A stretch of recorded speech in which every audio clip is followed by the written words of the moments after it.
Good morning. Dr. Gary here. We are sellers of dental practices nationwide. I'm a dentist myself, 25 years, and we've been selling dental practices now for 12 years with 10 employees. We have a great team to service you. So today's topic is what happens when a seller has a very challenging office to sell, and we've been encountering difficulties. We'll go over that, what happened in this circumstance. So anyway, we're now selling dental practices in 27 states, and we are nationwide. We have 10 employees. Excuse me, it's time for glasses. Wow, is it bright? I'm down at the Jersey Shore.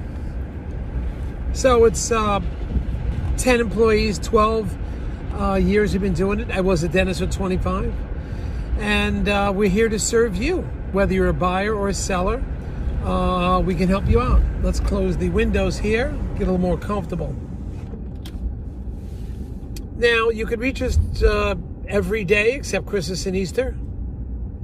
We pick up the phone constantly. Doesn't matter what day it is, what hour it is, we pick it up.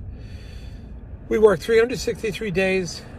Our phone number is 201-663-0935. Our website is dentalpracticeguide.com or nationwidedentalpracticebroker.com. So just look us up and we'll be more than happy to assist you.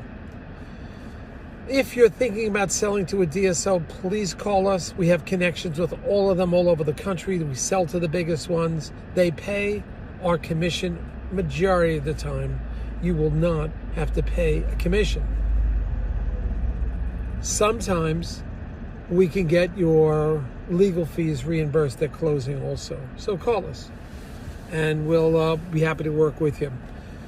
We're like the middle person, but you could always reach us. We're the in-between person. I don't care how big the DSO is. There are times you can't reach them. The development acquisition person's not available. Can't reach them on the weekends. We are available. Remember, we're also the only ones. We have a director of operations. We have 2 CPA accountants. I mean, we are making things happen, and we're excited about it. Excited to help you. The information you're about to hear, obviously, is for entertainment purposes only. It's not legal or business advice. Speak to your professionals for that.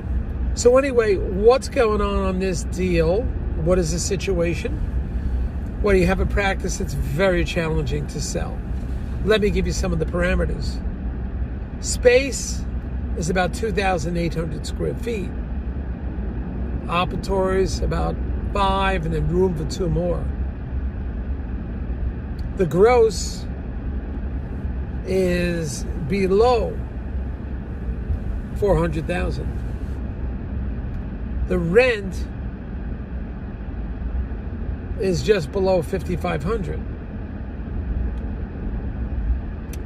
You have a challenging situation because you have rent that's essentially 17-18% of your collections.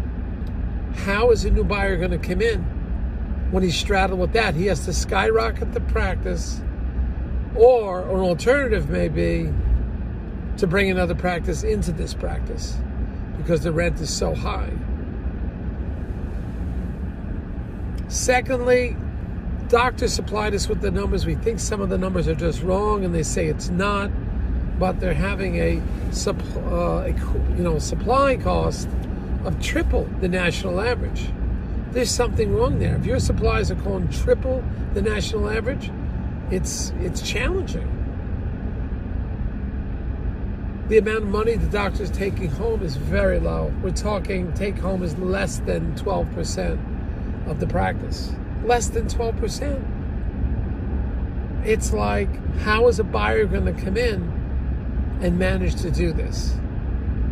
It's very challenging. Alternative could be sell the records, sell the patient records, but then you have an office filled with equipment. You'd like to get something for it, but it's 10 years old, 15 years old, you're not going to get much for it. But the bigger issue is you're still stuck with the lease. So selling the office is not an alternative. This office has to be ramped up. It may take 1 or 2 years. That's going to be with marketing, advertising, website. It's going to be maybe joining some extra insurance companies, even though you may not want to. You may have to. The gross has to go up because you cannot pass this on to somebody else because their overhead is going to be so high just managing the office because you're grossing so little. Your gross should be 3 times what this is. Rent should be in the 5 to 8%. Alternative, what is our plan? Sell the records off. Maybe the landlord will let you out of the lease. And then sell off the equipment individually. Maybe you'll get something for it. Or ramp up the office. How do you ramp up the office? It's going to be marketing, advertising, website. You have to spend some money on that. Also, besides that, you may want to join some extra insurance companies. Perhaps you've got to increase the hours. Perhaps you have to engage staff. That is not only a good, fairly paid, but is also an incentive plan. So a patient comes in for tooth whitening, you talk them into laminates, porcelain veneers. I mean, this can be done. So these are some alternatives that you have. But right now, this is a practice that is not easily saleable. I can't sell it. Under the circumstances, with the massive overhead, I can't sell this. And I feel bad for the doctor. But what are we going to do? We don't have a lot of choices. We want to get something out of the practice, so we can't walk away. I don't like the alternative of selling the records because they're difficult. A lot of those buyers only want to pay on the income from those records. They don't want to pay up front. We can't get out of the lease easily. It's a couple of years left. So how did you get into this predicament? I don't know. But we can get you out of that. We have thoughts and ideas. I think it's going to take 2 years. There's an alternative out there for you. And I think we could work it out. We have some very, very large practices we do work with. And we also try to help the smaller ones too. We're available to you. I was a dentist. I know what you're going through. I've been doing this a long time. We're here for you. So just call us. Let's see if we can work out something for you. Thank you.